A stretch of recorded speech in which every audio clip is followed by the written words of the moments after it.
നമ്മുടെ കേരളീയ വിഭവങ്ങളിൽ ഒഴിച്ചുകൂടാനാവാത്ത പച്ചക്കറികളിൽ പ്രധാനിയായ കത്തിരിക്ക കൊണ്ട് പല വിചിത്ര വിഭവങ്ങളും ഉണ്ടാക്കാം. അറിയാമോ?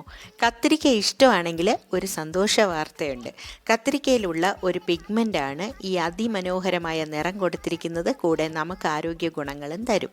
വെളിച്ചെണ്ണ ചൂടാക്കി കടുക്, ഉലുവ, ജീരകം, രുചി കൂട്ടാൻ കൊച്ചുള്ളി, മുളക്, കറിവേപ്പില ഇത്രയും വഴറ്റിയിട്ട് ആ ബ്യൂട്ടിഫുൾ കളറ് മാറാതിരിക്കാൻ സ്ക്വയർ പീസസായി മുറിച്ച് വെള്ളത്തിലിട്ടിരുന്ന കത്തിരിക്ക വെള്ളം മാറ്റിയിട്ട് ചേർക്കാം. ഉപ്പ്, മഞ്ഞൾപ്പൊടി, മുളക് പൊടിയും ചേർത്ത് വഴറ്റി പച്ചമണം മാറുമ്പോൾ അരക്കപ്പ് വെള്ളം ചേർത്ത് അടച്ചു വെച്ച് കുക്ക് ചെയ്യാം. നല്ലതുപോലെ വെന്ത കത്തിരിക്ക ഇനി മാഷ് ചെയ്യണം. എന്നിട്ടൊരു സെർവിങ് ബൗളിലേക്ക് മാറ്റാം. പുളിപ്പില്ലാത്ത തൈര് ചേർത്ത് മിക്സ് ചെയ്താൽ മാത്രം മതി. കത്തിരിക്ക പച്ചടി റെഡിയായി. ഇനി ചോറിൻ്റെ കൂടെ അല്ലെങ്കിൽ ചപ്പാത്തിയുടെ കൂടെ ഒന്നും വേണ്ട, വെറുതെയും കഴിക്കാം. ഇതൊരു സൂപ്പർ ടേസ്റ്റി കംഫർട്ട് ഫുഡാണ്. കത്തിരിക്ക വേണ്ടാന്ന് ഇനി ആരും പറയില്ല, ഉറപ്പാ.